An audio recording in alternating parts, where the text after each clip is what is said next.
And welcome everyone to Rock M Radio. This is a brand new episode of Dive Cuts. Here to talk all things Mizzou basketball for your listening needs. I'm your host, Sam Snelling.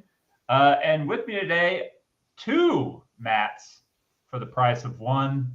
To your right, upper right, I guess, if you're watching this on the YouTubes, is Matthew Harris, our basketball editor. And the adjunct professor, Matt Watkins, is on the bottom, pulling things up. Gentlemen, how are you? How are you both? It's been several weeks for everybody doing a podcast. I'm well. As we step on each other right there, I'm fine. This is weird to be going an hour earlier than usual, but I'm going to power through and do moderately quality broadcasting for the listeners. As kind of the de facto leader of the podcast, I've always tried to be pretty malleable about the time we start. For those who have been paying attention to our start times, if it's going late, you can usually assume that Matthew Harris is the guest. If it's going early, then you have to know that Matt Watkins is involved. So if you prefer the later times, then you can blame the guy down here. No, but we thought, since it's been a few weeks, Watkins, it's been like a month since you've been on. Thereabouts. You had a little vacation. It's one way to put it. Nice. and yeah, so there's been a lot that's happened in that month, although not a lot has happened. But the one big thing that we've all kind of been waiting to happen very clearly is the commitment of Josh Gray.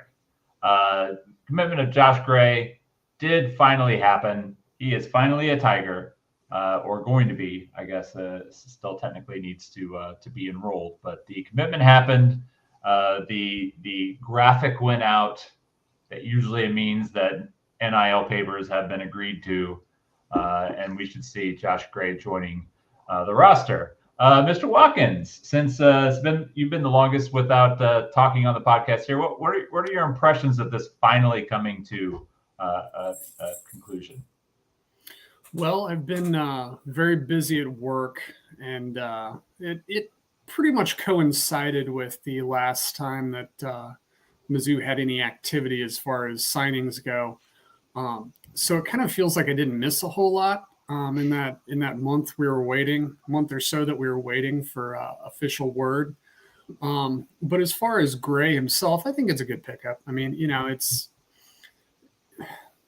is he going to be an all SEC big man? Probably not. Does Mizzou need interior strength? Yes, they do, especially with the trade being officially formalized. Jordan Butler to South Carolina for Josh Gray back to Mizzou. Once Butler left, they needed someone. I think before then they wanted someone. But with Gray, there's not a lot of guesswork. You know what you're going to get. There may be a little bit of margin around the edges. That could he underperform a little bit? Maybe. Could he overperform a little bit? Also maybe. But you're getting a 10, 15, maybe on certain nights, 20 minutes per game type guy that's, he's going to rebound. He's going to offer some defense. He's going to be that guy that when they get into the meat grinder of SEC play, that isn't going to get absolutely annihilated defensively on the post, which, that wasn't the biggest problem with last year's team, but it was a problem. So, I like the pickup. I think he fills a need. Of the five guys that they added, I'm probably individually the least excited about him, but that doesn't mean he's not good. Of the five guys they added, he's probably the second most important. I don't know, second, third. So it's just kind of he's a plate of vegetables, I guess. He's good for you, but you may not be the most excited about eating it. Using the old Nate Edwards adage there. That's I didn't even know that was that, but yes, it's a nutritious meal. It will help.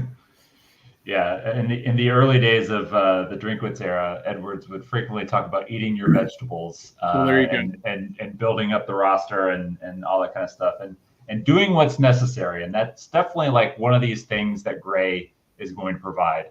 I don't think like anybody here, really maybe anybody anywhere is going to try to convince anyone that Gray is some world-beating pickup.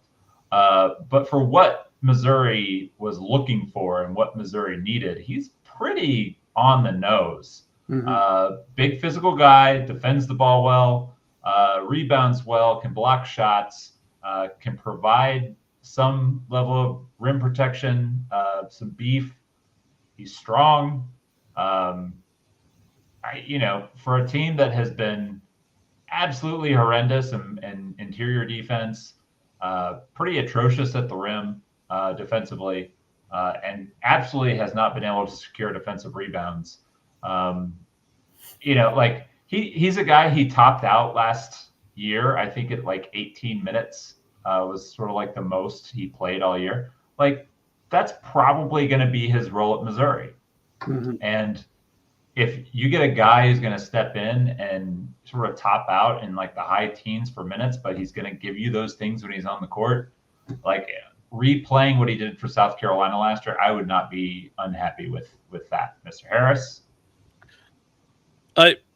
The way I sort of look at it, this pickup is kind of is the inverse of what we saw last year when they were trying to fill a spot with Connor Vanover. It felt like Missouri really edged, towards skill last year when it was making pickups. That was sort of the calculus was, all right, we're going to, we figured out that we can, play really fast. We can outskill this league and we can make teams, adapt to us. And, when they took Connor Vanover, that was not a horrible defensive pickup, but it was basically the premise of, well, this guy's swing skill is spacing the floor. He's going to, help us keep doing what we want to do on offense. Taking Jesus Carolero Martin, was a guy that, defensively had not been good against high majors, but he theoretically was a scheme fit on offense. That was sort of the thing that tipped the scale was, could they, provide some juice on offense? Well, we saw what happened when they didn't have any alphas on offense and they couldn't defend and rebound to save their lives. They got their heads caved in. And that's not to say that offensive skill and scoring is unimportant, but there comes a time, I think, when you have to acknowledge that in this league, even if the skill level was higher last year, it's still a league where you're going to have high-level athletes, where you're still going to have plays that are made at the rim, and you still need guys who can be disruptive defensively to how the other teams want to play.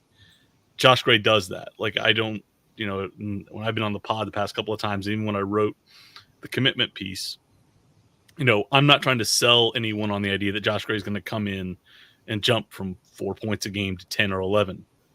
But, with a little bit more efficiency, maybe he gets to 6. But what he does do and what he's consistently done is what you both have talked about and what we've talked about, ad nauseum for the last month as we've waited for this is he defends, he rebounds, he rim protects. He does all the things that this roster lacked at times last year. And I think there's a concession to the reality of, sure, you can maybe make Tennessee or Alabama or Florida or A&M adapt to you for a little bit. But at the end of the day, you know what Alabama did? They just put more bigs on the floor, not rebounded Missouri. You know what Tennessee did last year? Put 2 bigs on the floor and smashed them on the glass and went and got misses. So even if Missouri did do a good job in first shot defense, it didn't matter because Tennessee was going to send bodies to the glass. Same with A&M. Like, there was a certain reality that I think has sort of settled in here that you can go get skilled guys and you can run what you want to run on offense. But if you can't close possessions and if you can't do, the basics of what team defense demands, it doesn't matter what kind of skill you have or what your stylistic approach is. You're still going to have a kind of a ceiling. So I think, to me, what the some of these additions have done, even on Mark Mitchell, we're going to talk about what his ceiling is offensively. Mark Mitchell spent 2 years as one of the best perimeter defenders in college basketball. Tony Perkins is fantastic defending on the ball when he's in a system that's engaged. They went and got guys that do the very things that winning teams do, which is defend, rebound, and disrupt a little bit. So I think that's sort of the thing I take away here is I think there's a concession that was needed to kind of the reality of the league that Missouri plays in right now. Be skilled, find guys that fit what you want to do, but don't take that, at the trade-off of doing the basic fundamentals right of good basketball. So, Gray's not fancy. I'm not going to sit here and try and convince anybody that they should be over the moon here. But what they should be happy about, I think, is that Missouri looked at what happened in the last 2 years and said, okay, we have to fix these things. These things can't continue.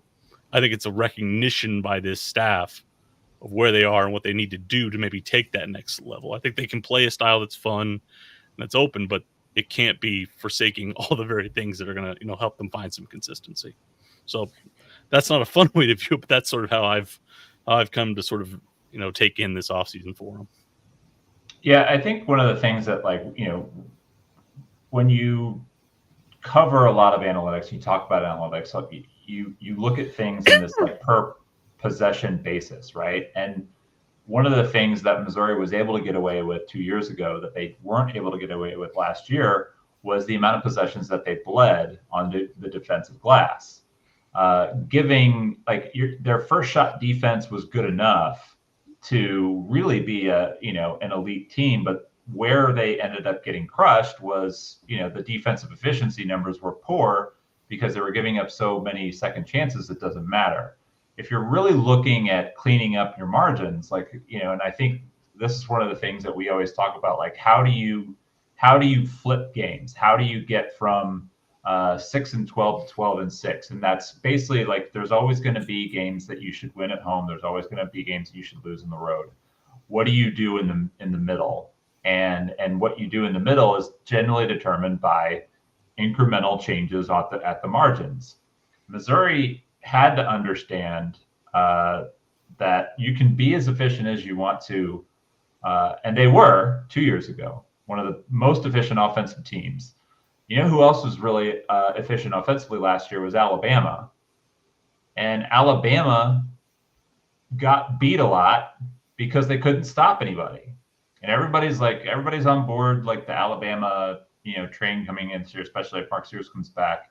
But nobody wants to talk about the fact that even going into the NCAA tournament, they were giving up 100+ points to Florida, and losing.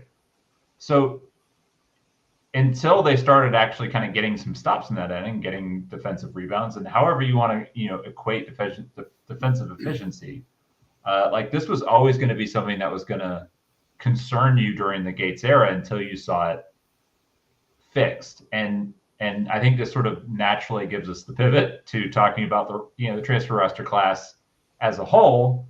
And Watkins, you sort of led the poll on Twitter asking people what they sort of graded. So the class is Tony Perkins, Marcus Warwick, Jacob Cruz, Mark Mitchell, Josh Gray, 5 transfers, and what the grade was. And 57% of people voted B, 38% voted A, only 5% said C, and 0% of DF. I think actually I may have voted D or F just to see what the results were. Sure, but not enough to out of 650 votes. So that's there may have been a couple in there, but 0% overall. I think most people are on board with the idea this is about as good of a class as you could have expected. You throwing it to me? Yeah. All right. Yeah, I like it. I mean, as a whole, the 5 guys in total, I would, if I had to give a grade, would give it an A. And the reasons why are that Mizzou needed 2, maybe 3 things, depending on how it shook out. You needed a point guard. Mizzou got a point guard. We can debate whether he's the type of point guard that is best for what Mizzou's wanting to do. But what we can't debate is that last year he was a point guard in the Big Ten, made second team All Big Ten. I mean, he's a good player. He's legit. If you look at a guy coming back to this roster and say, hey, do you have any all-league players?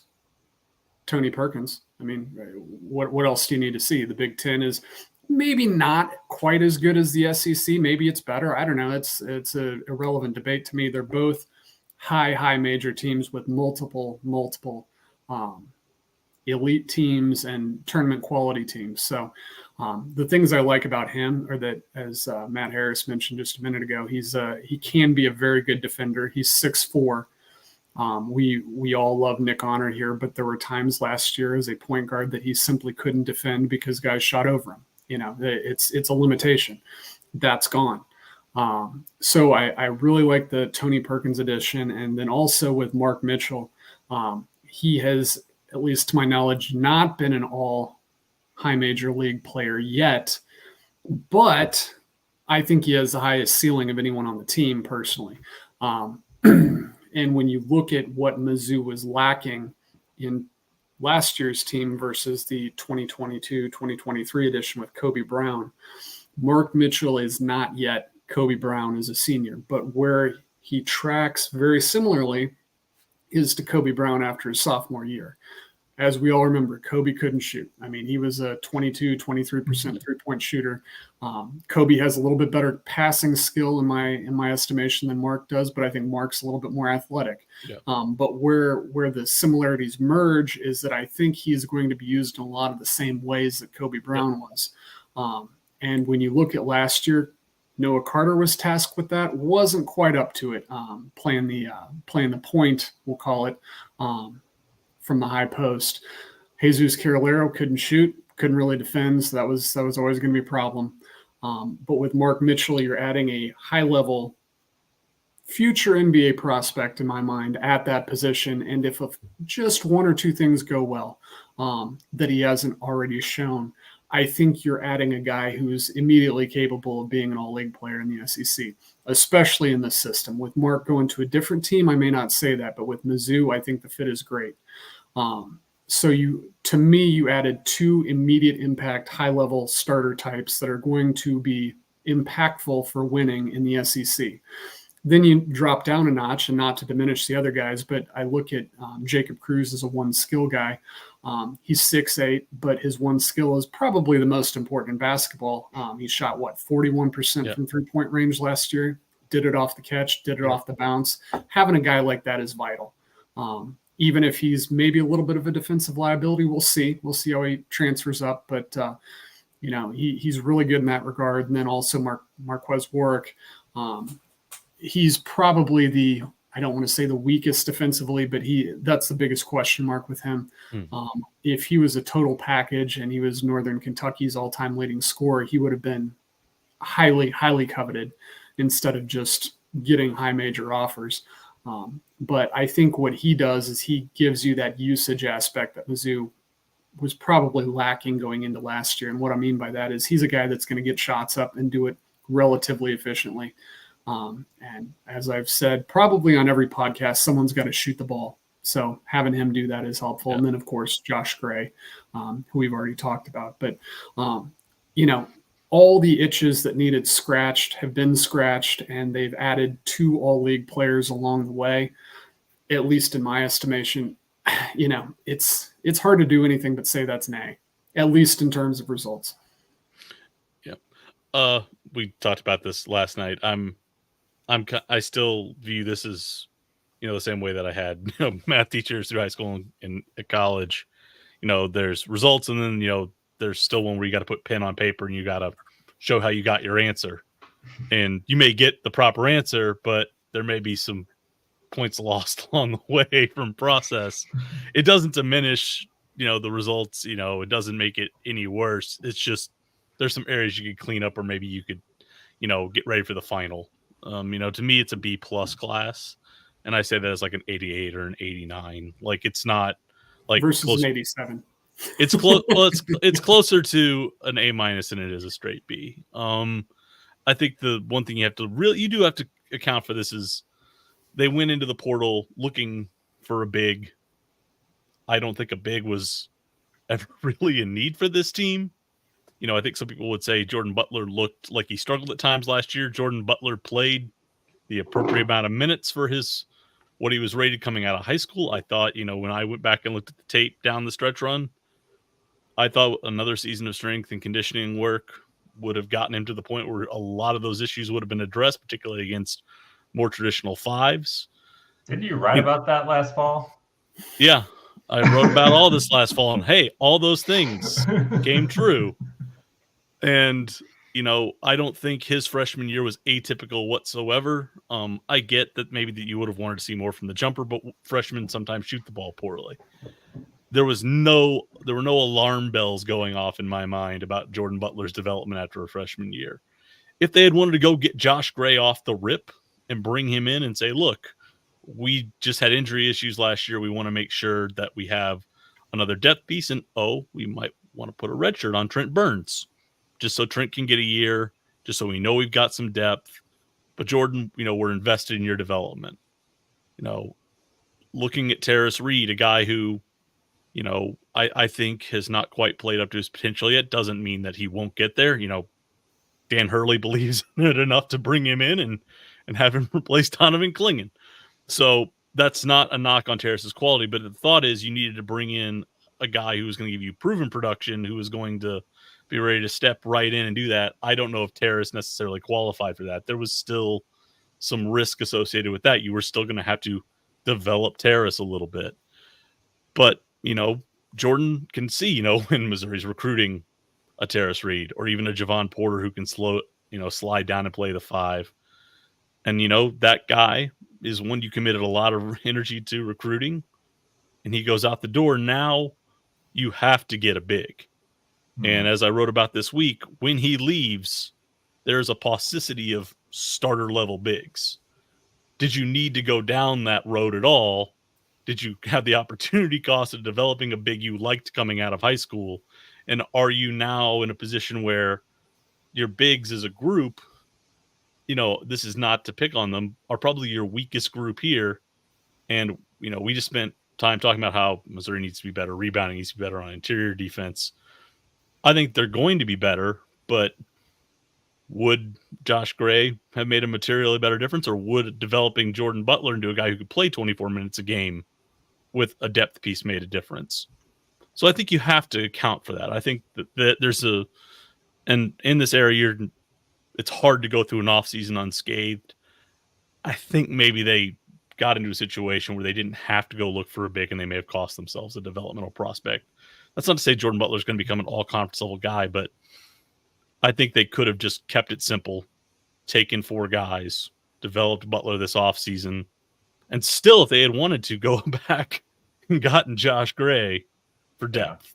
Yeah. I think the process cost them a developmental piece in the long term. And again, as I wrote about, if you got to go back in the portal to get a big, they're not cheap.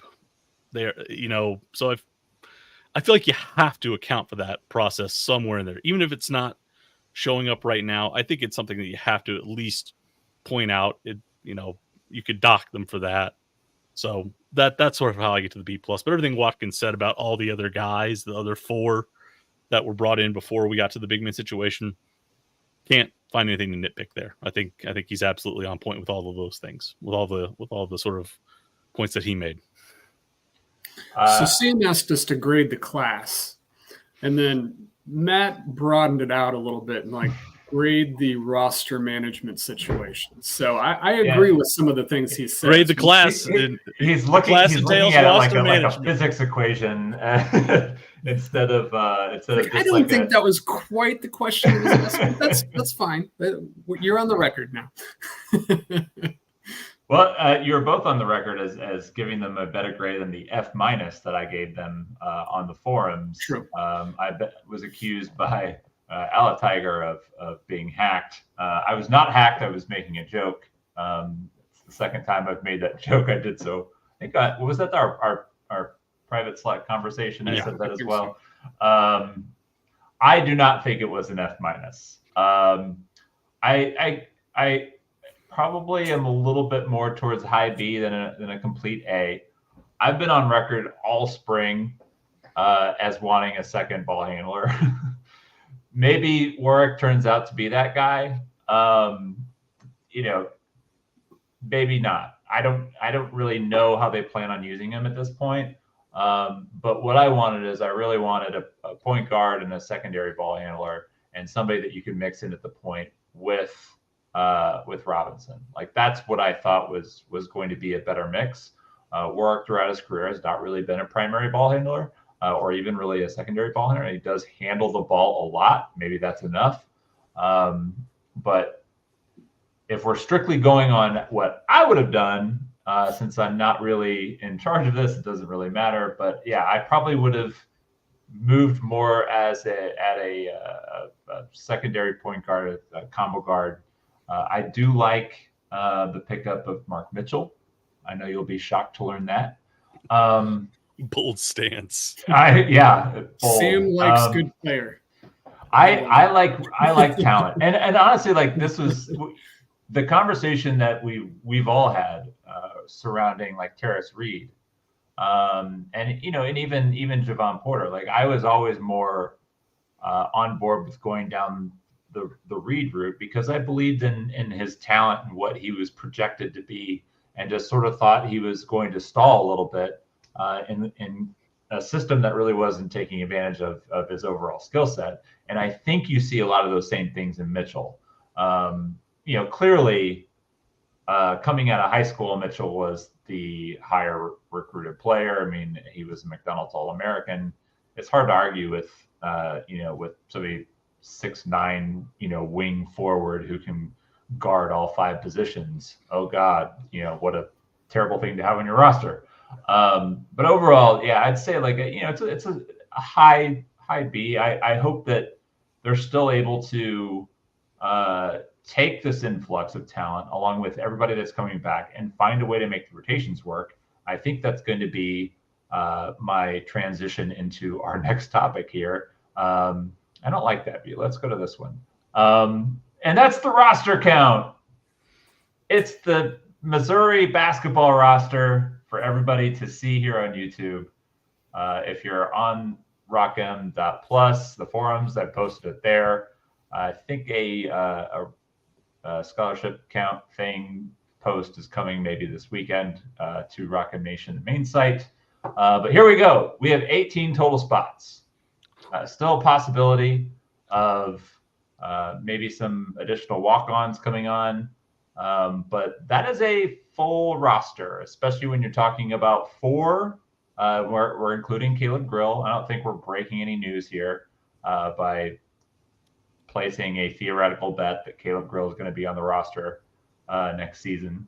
But that's 4 super seniors, 2 seniors, 2 juniors, 2 sophomores, and 5 freshmen. That's a loaded deck. It'll be interesting to see what the minutes are going to look like. I think for the freshmen at the back end of that rotation, and I'm thinking of a T.O. Barrett. I'm thinking of a Trent Burns. Probably the swing one is going to be, Marcus Allen. There's a real crowded house there at the 3 and the 4 spot, which is where he sort of overlaps. But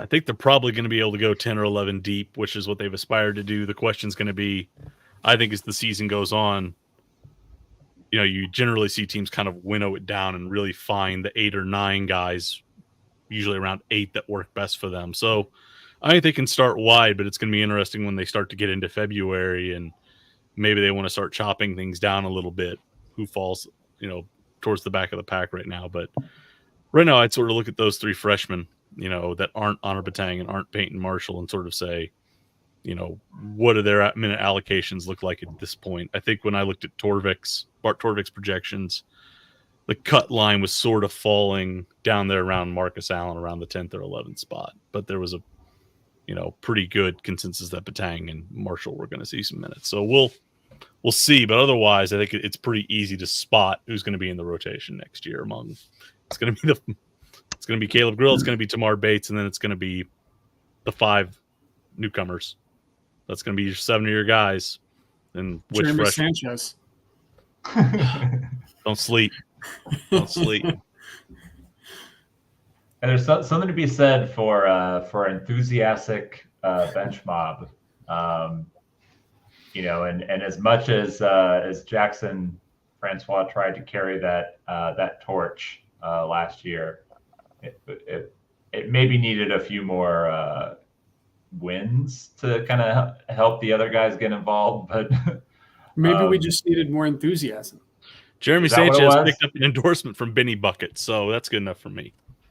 Benny Buckets has ordained Jeremy Sanchez as a quality culture guy. It's over.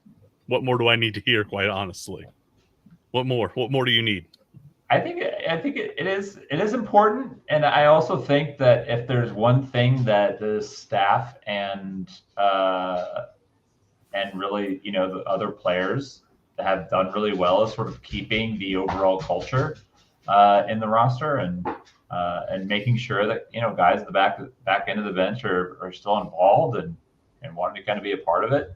I think last season probably some injury, bad injury luck maybe sort of helped sort of guide that along, so guys didn't feel like they were getting too left out. But it is going to be something that, and I don't think we're going to look at much, you know, in like the first month of the season. But once you start hitting like mid-January and you start seeing a few DNPs, you know, how do those guys feel? Yeah. And this is honestly like, this is another reason why like I would have liked to see another ball handler, is because I would have liked to seen a little bit more of a shift towards the upper part of that 1 through 5, and maybe a lightening of the load in the 3 and 4 area. You're going to see that. You see Mark Mitchell, you see Aiden Shaw, you see Trent Pierce and Marcus Allen, and, you know, Jacob Cruz are all in that sort of 3-4 wingy, long, you know, kind of mix there. There's probably going to be 2 guys minimum that kind of find themselves on the outside looking in there. You know, I think if you are Aiden Shaw, it's go time now. You know, they didn't bring Mark Mitchell in to sit. So no. I think you can start there.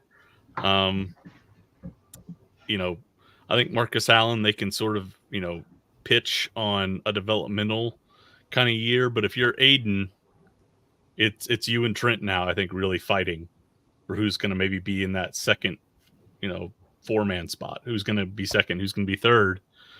And, you know, right now, you know, I would sort of, you know, probably give a nod more towards Trent if the jumper comes back, because Mark right now doesn't have the shooting track record.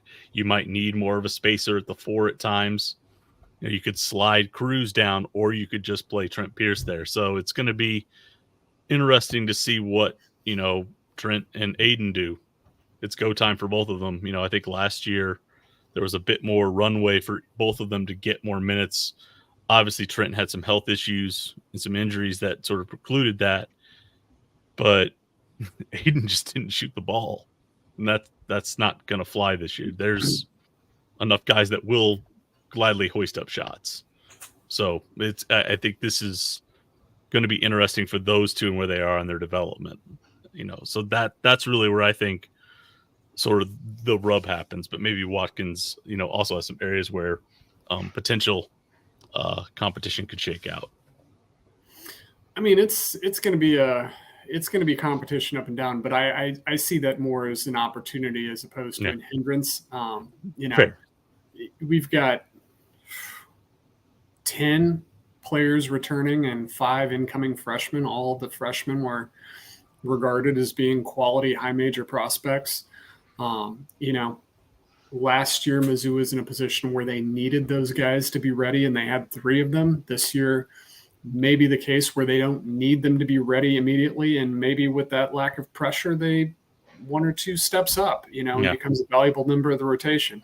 And kind of going back to what we were talking about earlier about skewing the roster down or the rotation down, I think personally, and I have not dug through the numbers, that's my off-season project, but I think this is a team where you may actually want to not do that, and you want to resist the urge of, you know, cut down to more of an 8 or 9-man rotation. You've got just up and down here, athletic body after athletic body after athletic body. Yeah. Use it to your advantage. You know, you're not the biggest team. You're probably not going to be the best interior defensive team. Use that to your advantage.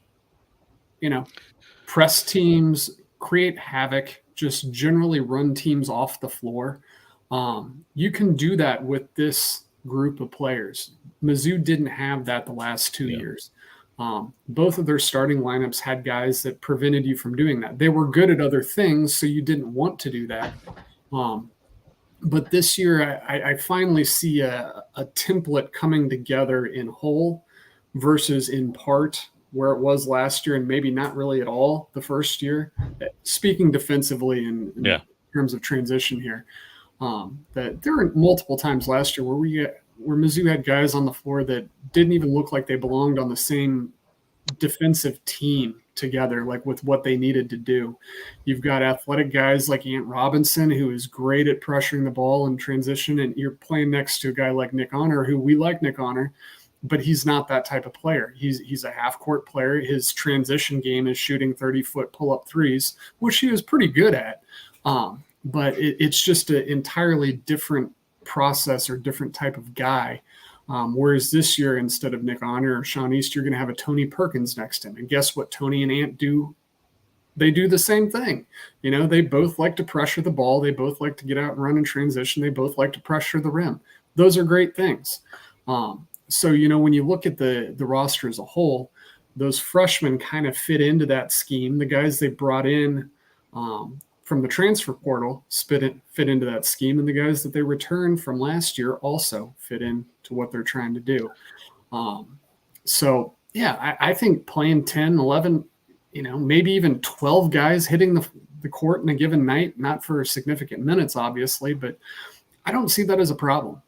Yeah, I think the one thing they'll have to do is figure out and have guys buy into those roles in their minute allocations here. I think that's going to be the crux here, is how do you manage expectations and roles within that group? We've talked about, I think the one thing that they could do, probably more effectively, is more token pressure, dropping back into, probably more on the line, up the line stuff. I think they could really, they wouldn't token pressure so much last year because you could just really catch them out. They didn't have a lot of back line size.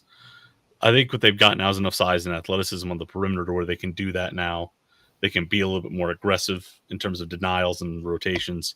I think the one thing that will be interesting is what they do with their bigs defensively. They had to sit their bigs a little deeper last year, which is very weird. They were playing more aggressive rotations, but they were still dropping guys deep. So if you beat the first line of pressure, there was not anybody there. It was, open street to the rim because that guy had to sit. So they tried to get around it by doing stuff like triple switching, by sometimes playing a little bit more tradition, by playing more push coverage. I think they're going to be able to get back to that more aggressive style that we saw in year one, where it was more straight switches, where you had more guys jumping out and hedging. It'll be interesting what they do again with the bigs along the back line, but I think they've got the personnel on the perimeter now to where you can't hunt mismatches anymore. You talked about shooting over Nick Honor. Teams would just set a ball screen and just switch it and just get Nick into it and take him out. They would do cursory switches to Barry, Sean East inside and just throw it in. I don't think you can do that anymore. There's enough athleticism and strength and size to where those obvious hunting situations are done. But, again, how aggressively would they look to press? Would it be a token press, kind of what A&M does, which is just to slow you into your offense? Or are they going to get up and look to, do a little bit more what CMA would do, which is, hey, we'll throw some token, but we'll mix some run and jump. If the right personnel group's on the floor, we'll ratchet up. So there's some flexibility, and I think that's the one thing that I at least like about this roster is, there's a good problem to have, and that they can do a lot of different permutations here. I think it's going to be on the staff to manage, what roles they hand guys and do guys embrace that. I think that's always going to be a challenge there. I think when I say that I want 8 to 9 guys, there were still games against like Arkansas or Tennessee where, they wanted to chop it down and go with the guys they could trust to execute, to run offense, to get good shots. They would winnow it down, but I think there are going to be opportunities for them to expand it as well. So we'll see. But they certainly have a lot of different ingredients to play with here with this group. And I think that is one of the things that is perhaps maybe most promising is, like when you have more options available, like there's usually more solutions once the season comes around. Yeah, there's going to be some rotational stuff to figure out, but you have multiple guys who can make shots. You have guys who have proven that they can, be consistent scorers, either at, the highest level, like, Perkins, and Mitchell. But you also have, Warwick, who is an all-time leading scorer in Northern Kentucky. Dennis Gates obviously knows the Horizon League pretty well. I would also bring up that he brought in Dree Golston, and a lot of us were pretty skeptical on that. And, like both Dennis and Dree very much proved us wrong as far as like what he was going to be able to do. Like, and to their credit. And so like, and I will sort of, clarify my position on Warwick is not like anti-Warwick. I do think he could be a very useful piece. I just, for that role, I would have preferred a little bit more ball handling. You wanted Trey Donaldson is what you wanted. You wanted Trey Donaldson. That's what you wanted. I would have liked Trey Donaldson quite a bit. You wanted Ant's buddy. You wanted to get the bosom buddies back together from Tallahassee. Hey, they won a state championship in Florida. Why not win an SEC championship at Missouri? Yeah. No, I think that's a fair point on Warwick. And I think people looking at his 3-point percentage, need to understand that, again, a lot of those are dribble threes. We wrote about it. When he's set and shooting off the catch, he's good. He's good. And I think, the nice thing that you can sort of have here is what Dree could do too is you could put him in and get a little bit of microwave offense. If things were a little bit stagnant, if things weren't popping, Dree would come in and at least get, a little bit of life, a little bit of juice back. There's value in that. Mm-hmm. Once they landed Perkins, I think my qualms went down because like, all right, Tony can initiate, get them into their stuff. But Warwick is a guy who you can trust as a second side playmaker. He's a guy who is good in transition off, hit aheads. There's enough there to where if he's not the primary initiator, he's fine. And because there is so much around him now, he's not going to have to take the dribble pull-ups. Like Watkins has talked about, in the past, you want guys over 24% usage because you're shaving bad shots out. All those dribble jumpers I highlighted in his commitment piece that were an issue, those can go away pretty easily because guess what? He's just spotting up now. There's somebody else that's going to be able to take those different shots. There's going to be somebody who's going to, that could be a Tamar look. That can be somebody else's shot or better shot within the flow of the offense. So they've got, I think, enough offense now to where we've talked about they're not having to scale guys up. They're going to be able to make some smart decisions about what shots get pruned out, what spots guys operate at more. They can be that flexible. Defensively, I think it's going to be interesting what direction they want to take this roster. But again, it's May. We have plenty of time to figure that out. And I will add that you mentioned Tamar, and we haven't really talked about Tamar since he was an addition, but we had a conversation within the last week or two about the number of returning SEC players that you could say were better statistically than Tamar Bates. And our list was, 5, 6 guys maybe? I think we were at 7. We got to 7 guys. Okay, 7. I think I said 5 with a couple that were debatable. His 13-game heater through the middle of the year on a normal, healthy roster would have had him tracking towards at least an all-second team. Right. I mean, he had an excellent year. Before the wheels fell off and he had to get 30-plus minutes a game sometimes, if Tamar had been able to stay at 28 and had the right supporting cast around him, he was easily tracking towards, at least all SEC second team. I looked at the numbers when I wrote about it last year. He was dead on tracking towards that. That's the thing now that makes you excited this year is do you have an all Big Ten second team performer in him? Do you have an all SEC second team guy in Tamar? Do you have a guy in Mark Mitchell who I think could be a defensive player of the year type of candidate if he's locked in? That means that on the wing, you've got Caleb Grill can get back to being a guy who's just spacing and being a really, really sound off-ball defender. You can kind of hide Jacob Cruz a little bit as a floor spacer and 3-and-D guy. You've got the ability now to just have Josh Gray be a guy who leans on interior bigs, so you can have just worry about rebounding, rim protecting. They've got enough flexibility now to where I think you can clearly delineate roles for guys, but more importantly, you're going to be able to take some workload off guys. I think that's probably been the biggest issue in some ways for that group last year was we saw them break down in the last 10 minutes of games. I don't think that's going to be a problem this year. I think the guys are going to be able to have the right kinds of shots, the right kinds of roles, and frankly, a workload that's sustainable over the course of 30 games. In each of the last 2 seasons, this rotation has basically been in tatters by the time they get to early March. It's been, 6 or 7 guys?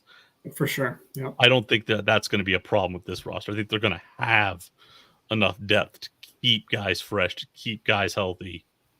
And, I think clarify that 6 or 7 guys that you would want to put into a high major basketball game. Correct.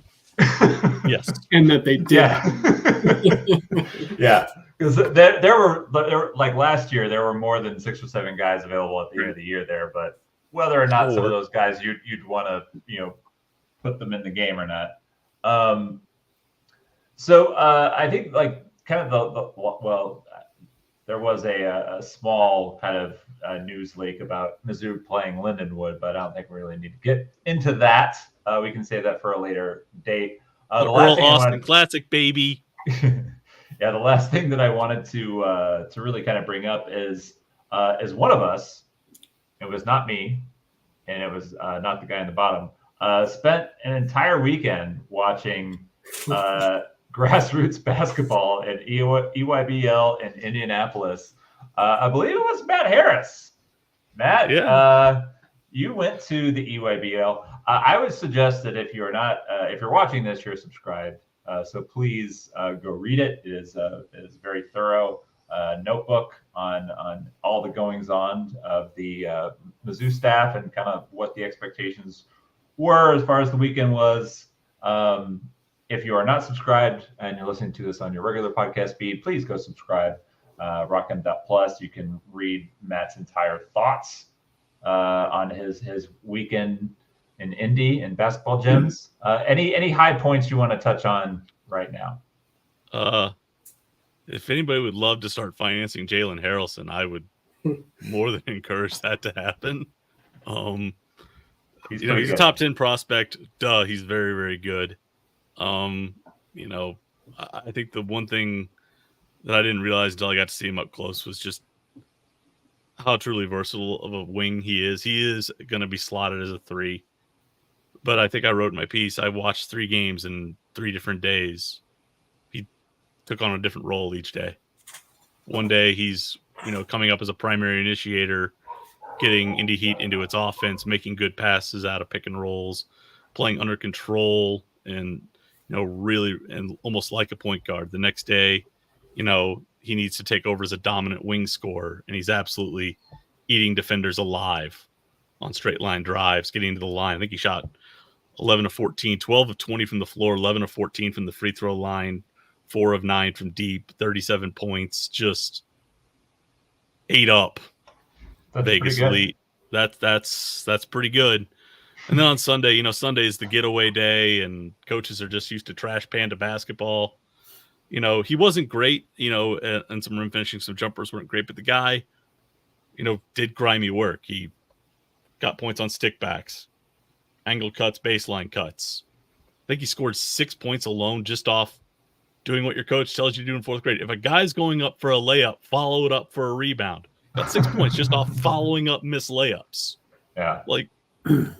It's 3rd quarter. They're up 18 points. He's diving on the floor to win a 50-50 ball back. Just 3 days of watching him play an initiator, wing slasher, and then just being a glue guy because that's what his team needed.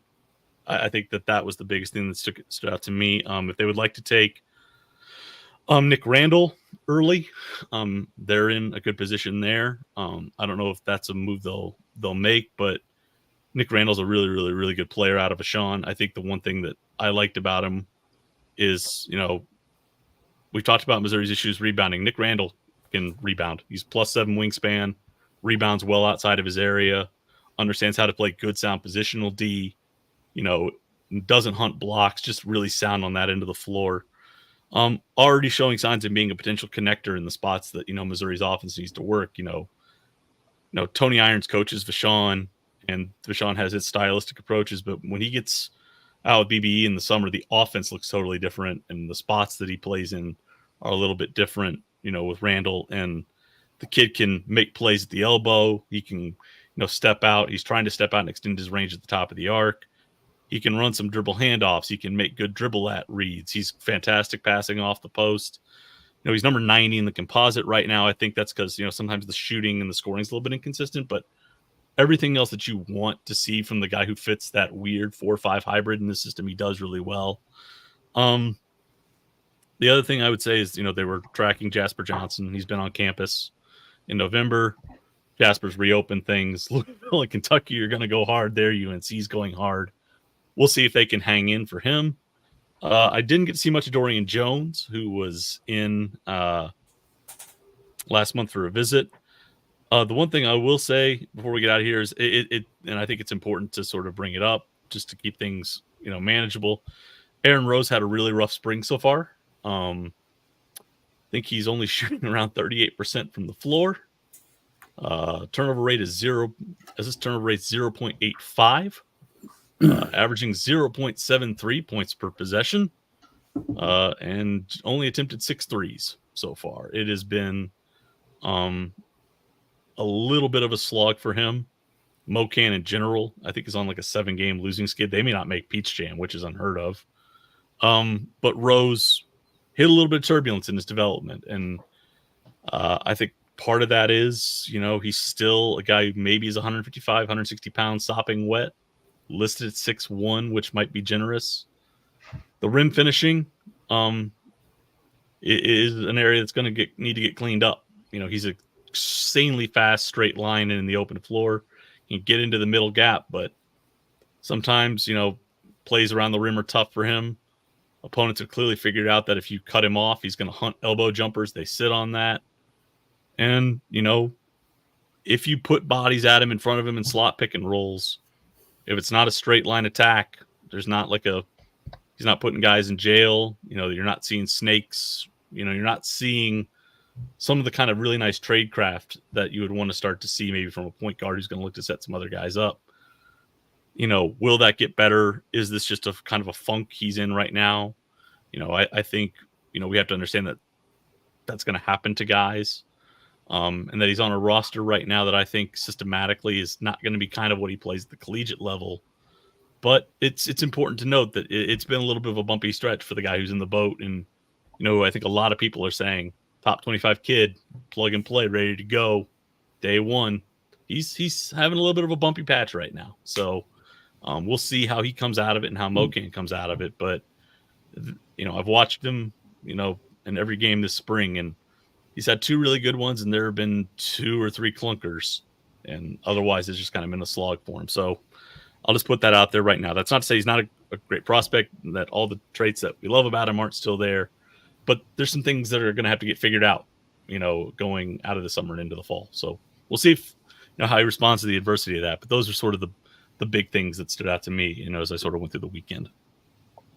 I'd always like to, sort of add in on stuff like that whenever, and I think a lot of this can also sort of, be applied to like Honor Batang.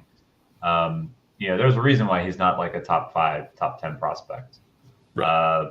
Like a lot of guys that sort of fall out of that range, but that are still sort of highly rated. Like there's a lot more variance in their game. Yeah. And they're looking at like projectability. Rowe is a really, really high end prospect, and there's a lot to like about him. But if he were perfect and ready to step into the starting lineup right away, he'd probably be a top 10 guy. And he's not. Yeah. Yeah. So not that there's anything wrong with that.